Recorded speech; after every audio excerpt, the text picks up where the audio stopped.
Hello! So good old Poundland have got your back if you want to be playing the latest, hottest games like Who Dares Wins 2 on the Amstrad CPC. I'm sure that's what they're all playing on Twitch at the moment. Overdrive Gaming. You can tell it's gaming because there's a D-pad in the logo. Also, they've got the word gaming written there in letters and words. That's a bit of a giveaway. So we shall begin with the Cobra Ergo gaming mouse.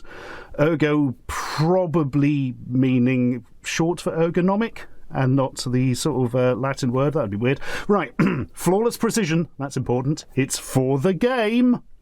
Didn't EA Sports used to say that? EA Sports, it's in the game. No, that was totally different. Sorry, everyone. Let's continue.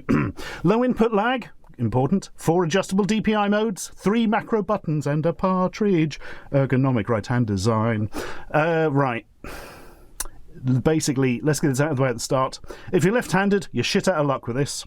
And that's about all we can say. It's wired, so there's less latency. You don't have to faff around, with batteries or recharging internal batteries or anything. Mind you, it does mean you can't use it from across the room if you need to for some reason, so bear that in mind. Yeah, that's it. Gaming mouse in a box. What more do you bloody expect? The answer is a box I apparently now can't open for some reason, but inside, gonna say, the bottom of it, not looking too hot. You've got a big sticker on it which is coming off. Never a good start. And all your bits of information, and it does say Cobra at the bottom at least. But other way up, it does look far more the part. So, what does it feel like in the hand? Because that's all important for a mouse, isn't it? The answer is pretty good, actually. You've got big old buttons, fits nicely. It doesn't feel that. It kind of feels cheap on the plastic at the bottom, but all this rubberized stuff at the top actually feels pretty good, the bits you've got your hand on. You've got 2 buttons at the side, which is quite easy to hit the bottom one when you mean the top one. You can get used to that, but okay, they're a bit spongy as well, not great. The actual clicky buttons at the top, very good, very, very good, and that is important. You've got this extra button here, which is, again, feels a bit cheap. It's also in a weird position. You sort of got to move your finger over, but hey, as long as you're not somebody who moves their finger like that when you're clicking the left mouse button, you'll probably be all right. Scroll wheel's pretty good. It's one of these ones that's very easy to scroll, but still quite definite, not bad. Pushing the button down, a little bit more force than I would like. It's not as bad as the ones we looked at in the Vito range, where you basically had to hit them with a hammer in order to get something out of them, but it's not good. Not good for sort of pressing in the middle of a game, I don't think. So not amazing there, but, you can get away with it. DPI button does exactly what you think, changes basically mouse speed and accuracy and all that kind of stuff. And I'm going to say, it's not a bad mouse. I'm actually going to plug it into this laptop I happen to have handy here, and so you can see the colours. And I'm just going to make annoying noises because I've forgotten to mute the speaker on it. Great, that's going to be fun. Basically, it changes different colours. Look, it's blue now. Wonder what it'll be next. Place your bets. Oh, it's gone sort of greeny white. Oh no, it's definitely green. Does it go through to red? I think it did a second ago, so the answer is probably yes. No, it didn't. I totally made that up. It's blue and green. Oh no, here we are. Oh, deep purple. There we are. I knew there was something going on. Well, there we go. And there's the red. Oh, I didn't make it up. Thank God. I thought I was going mad again. No, overall, I actually think this is a pretty good mouse. It's not one you would necessarily want to be using forever, but for a stand-in, it's much better than other cheap mice you can get. I mean, those wireless mice are only £3, but this is only £4. Seriously, £4. I mean, the lights in it are a bit crap, and I could frankly take or leave those. But the actual main clicking mechanic, and the feel of it when you're using it especially, it's all pretty good for a £4 mouse. That's bloody unbeatable, frankly. It's totally something worth, I was going to say keep it for testing, but no, it's a bit better than that, frankly. Something you could keep on one side, and if your mouse goes, you could use this for a week or two, and you'd be fine, I think. I think for £4, it's a bloody bargain. So that's nice, isn't it? Oh, and I'll also mention at this point, my local Poundland, or one of the many local Poundlands, from an old range of Power Geek, which was sort of their tech stuff they used to do in the past, they've got still got some stock of these, which is just a very basic USB optical mouse, but it's £1. If you just need a simple mouse to test stuff with and that kind of thing, it's a bloody quid. Just a quid. So if you can find one of those, I strongly recommend keeping one in the cupboard. But as it is, for £4, well done. Very impressed, genuinely. Good work, everybody. We love you lots. Next up, what do you need to put your mouse on? The answer's probably a table or something like that, but they are selling an upside down, wait, that's fixed it, Scorpion XL gaming mat for smooth accuracy. 90 centimetres by 40 centimetres. Yes, pretty bloody big, this one, to say the least. Also, giant barcode, which is the most important thing, of course. Right, not much to look at on this one, other than, well, the design is going to look like that. It's got a scorpion on it. A scorpion who spilt a lot of yoghurt. Right, let's go in. As expected. You can see where I've been testing it, look. Rubbery bottom, hoi hoi hoi, and smooth top. So you can get your mouse and go, ooh, and all that kind of stuff. It's all right, actually. I mean, it's not as thick as, like, the pro gaming ones you get, but how thick does it really need to be? You don't need it to be that sort of spongy, do you? And it's got all your proper stitched corners, look, so it doesn't all fray up. I was quite impressed with this. My complaint is, maybe this is why you need thicker, heavier ones. The corners did come up a little bit, but then after a while they did seem to stick down, so it's probably going to be all right long term. And again, it was £5. Somehow, this is £1 more than the mouse. And it's not because I think this is overpriced, it's just that the mouse is so bloody cheap for what it is. But if you do need a bloody gigantic mouse mat, or, and here's my suggestion, something to play card games and things on, because often they can like stick to bloody table surfaces and stuff, can't they? On this kind of thing, much, much easier. So one for your board game night or whatever. I think it's a pretty good purchase for £5. Not bad at all. I think I'd have liked to have seen that at £4 rather than £5, but I'm mostly saying that, to be fair, because the mouse was so cheap. So, yeah, it's probably just swings and roundabouts there. So, let's stick some stuff in our ears and hear stuff, because it's time for... Man, I'm going to get one of these the right way up in a minute. It is the Overdrive Gaming Call-Outs for the Squad Vulture gaming headset. These were available in multiple colours. I got the blue one, hence why the box is blue. And everything else actually from this range I've bought is yellow, so that's interesting, isn't it? Windows compatible, PlayStation compatible, and Xbox compatible. Because basically it's got that 3.5mm jack plug thing going on.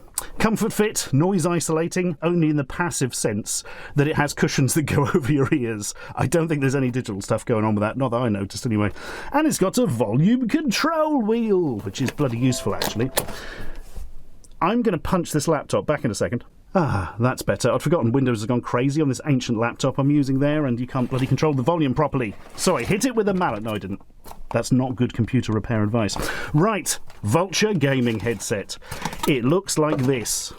Tragically, does not look like a Vulture, but hey, you can't have everything. So you got your microphone here. If you remove the bit, it looks like that. Might just put that back on. It's exciting, isn't it? Yeah, fits over your ears. Pretty small, these things, but not massively uncomfortable. I think if you have particularly large ears, that might feel a bit clampy after a while, because these are quite strong clamp on the head. I use them for about 30 minutes, and one ear started to hurt a little bit, but your mileage obviously will vary massively, so it all depends on the size and shape of your head and that kind of stuff. Also, interestingly, they stretch out to be bigger, obviously, but I had them on the absolute minimum. And I've got a pretty big head, so you might have problems with these if you've got a small head. Dunno. I didn't have any small-headed people around to test it on. Must sort that out for the future.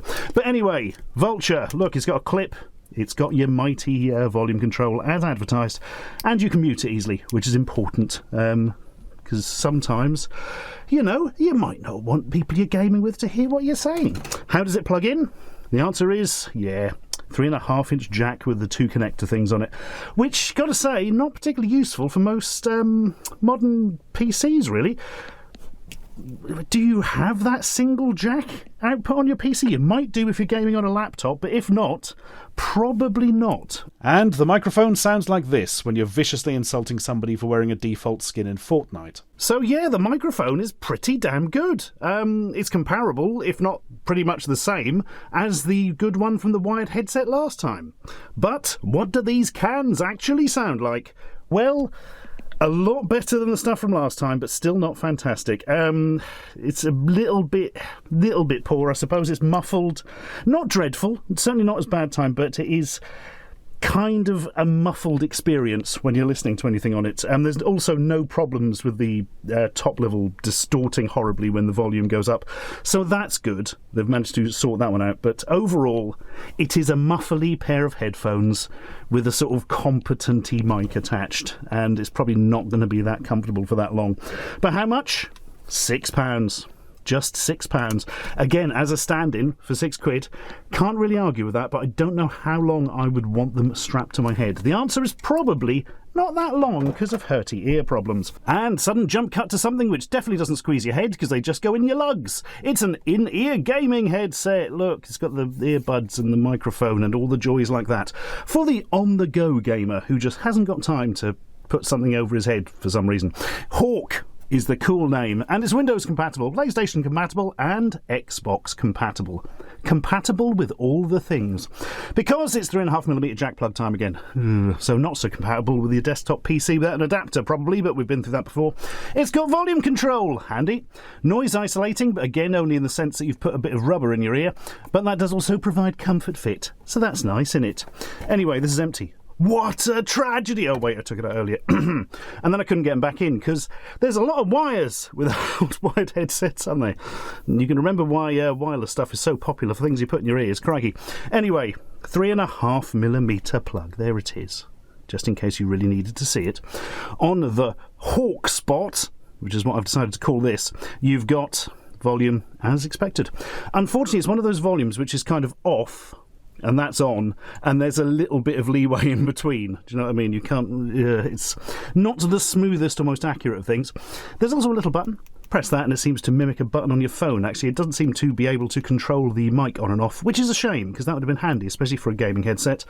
But there we are. It was £4, so what do you bloody expect? The answer is a big chunky lump of plastic in each of your ears. Look at that.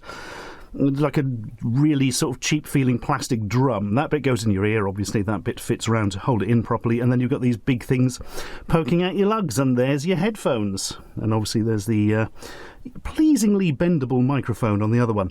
So the question is, what do they sound like? The answer is good. And when I say good, I don't mean good for a £4 pair of headphones. I mean good for headphones in general. These sound bloody really good. I have in the past spent £35 on headphones which did not sound as good as these. I shit ye not. Comparing these even to the over-the-head headset, this is worlds apart from that, and it's fucking universes apart from the stuff where you looked at in the last video. It's really good. I cannot believe how good these sound for £4. It's absolutely astonishing. There's no distortion. There's a bit of bass to them, but it's not crazy. The treble is clear. It's it just got a really good sound for them, I thought. I was just really impressed. I mean, if you do want something super bassy for a certain type of music, you're probably going to need something more specific. But for a bloody gaming headset, astonishing. Absolutely really, really good. I would happily listen to music through those. For £4. Can't quite get over it. And the microphone sounds exactly like this when you record it directly and then stick it in a YouTube video. So yeah, the microphone not being as good as, it's better than that wireless one we looked at before, but not as good as the others. It's also very quiet, the mic. I had to boost the volume considerably there, so you might have trouble with that online, but it is still clear enough to use. You know, it's not awful or anything, but it's not super duper like the others. But yeah, for the £4, absolutely astonishing. The only way they could sensibly improve it is if you could just remove the microphone in case you weren't using it and just needed to listen to music on it. Oh shit, son, they did it. It's even got a standard connection. Look, I think that's a 2.5mm plug, isn't it? Yeah. So there's a very easy way to mute your microphone if you want to. Just pull it out. Yeah, I mean, I would totally recommend, absolutely recommend, actually, getting a pair of these for £4 just in case of emergencies. And you're somewhere and, you need to listen to your music on the go, except you probably can't plug that into your phone anymore because everything's USB-C or whatever. But the principle remains. Frankly, look, if somehow you are a high-up person at Poundland watching this video, 3 things. Number 1, I'm sorry you have to watch this video. Number 2, seriously, I'm really sorry, nobody deserves that. And number 3, find the person who managed to source these for you and allow you to sell them for £4, presumably at a profit, and give them a massive bonus, and a big kiss, and a promotion, and get them in the next New Year's honours list, because frankly, absolutely brilliant. For £1, I mean, you know, your microphone's not there, but for £4, I don't know why I just said £1. Oh yeah, because Poundland used to sell everything for £1, and it still confuses me, but seriously, £4 for those, absolutely brilliant. You can quite happily walk into various high street stores and buy things, and supermarkets, thinking about it, and spend many times that amount of money on something that will sound a lot bloody worse. Anyway, jump cut. Oh, that's a good barcode. Right, not everything you listen to has to be shoved in your ears. You can also have speakers, so that you can fill a whole room with your terrible choice in music. Yes, it's Panther.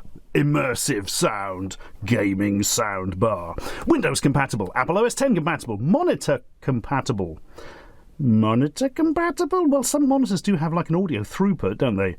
Do they usually have a 3.5mm jack plug output? I'm not sure they do.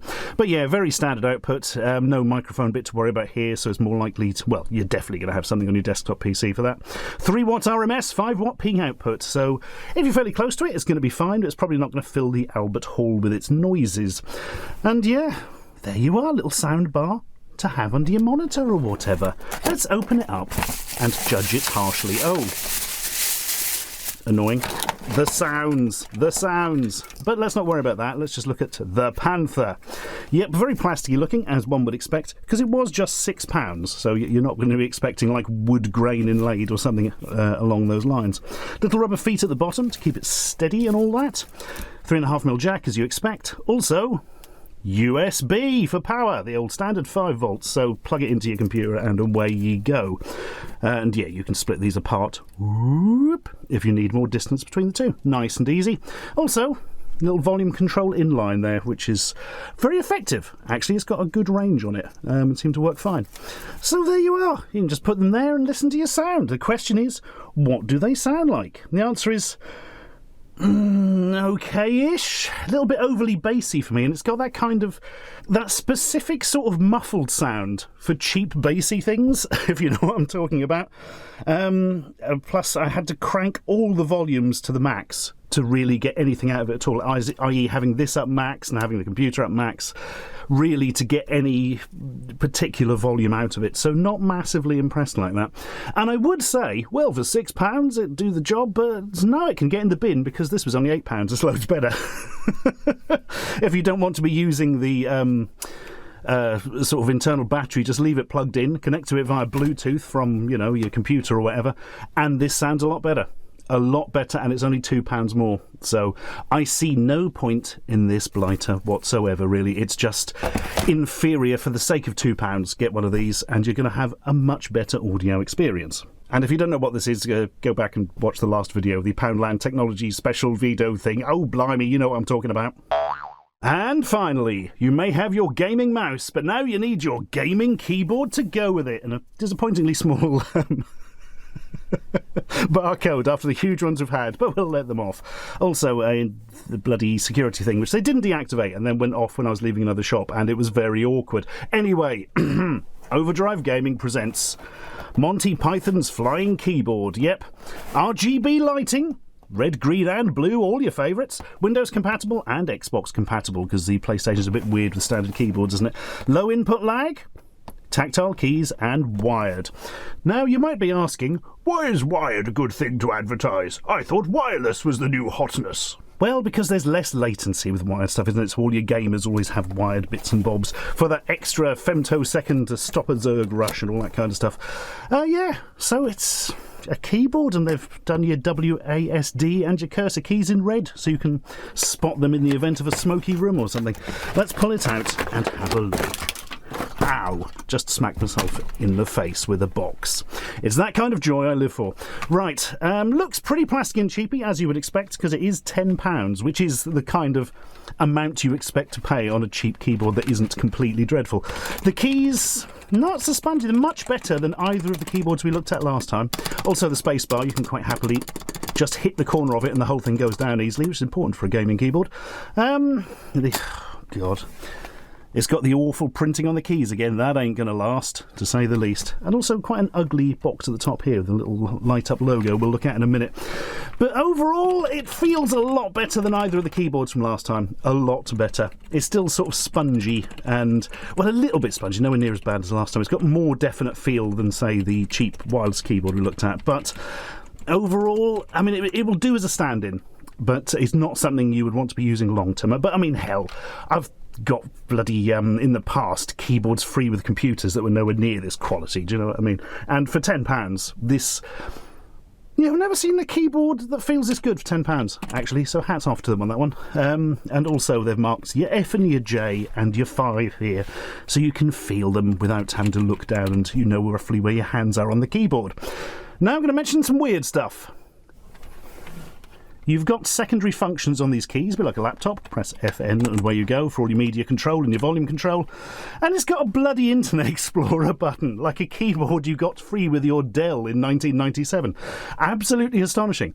And even an email button next to it, look. So that just, I mean, that's just whatever browser you've got default these days and your email clients. But like, really? On a gaming keyboard? In the space year 2021? Seems very odd to me, but there we are. It's a function for you. Also, pleasingly, it does actually have numlock, caps lock and scroll lock lights, unlike all the others we looked at last time. And yes, of course, you can flip up the little legs at the back to give it a nicer angle. Right, simple USB plug-in. I'm going to plug it into this laptop here, and hopefully that will enable us to power on the lights. How do you power on the lights? It's on the scroll lock button. Oh no, the laptop had gone to sleep. I've woken it up now, and as I promised, press the scroll lock button and these do not change colour. It's green that end, blue on that end, and it goes through a sort of reddy, pinky, purpley, all en route. And this kind of lights up, but you have to have it at the right angle to see it. It's a bit odd, frankly. And that's your lot. Those are your lights. I mean, it's RGB lighting as promised, but sort of the simplest method, shall we say. I'd have just kept it all one colour and it would have looked much better. But then they couldn't have put RGB on the box, so I suppose that's the thinking behind it. So here's an interesting thing that I find thoroughly bizarre. Notice I'm not pressing function and scroll lock, I'm just pressing scroll lock, because there is no function and scroll lock. These lights only come on when scroll lock is on. This whole panel is effectively an extra scroll lock light. So if you don't want scroll lock on, no lights for you, son. It's very odd. Very, very odd. I can't quite get my head around that, but there we go. But I don't think it's really going to be the end of the world if you don't see these lights, frankly. But there we are. For £10, you're not going to get much of a better keyboard. You might get one that doesn't look quite so oddly shaped with bright red keys, although I do enjoy all the embossing here with the little cubes and bits on there and the weird flashing at the side. That's all quite nice, but overall, not the greatest looking of things, but for £10, it's a functional keyboard without completely terrible keys, so well, that is your lot. That is, I believe, pretty much everything from the Overdrive gaming range from Poundland, and overall, it's mostly pretty good, really. I mean, it's all cheap and cheerful, but it's genuinely quite cheerful, and those headphones are bloody great. So yeah, you could start your fantastic Twitch career with this equipment and then upgrade when you've got 40 billion people watching you play Who Dares Wins 2 on the Amstrad. It's what all the kids are doing. I'm not out of touch. I'm not out of touch.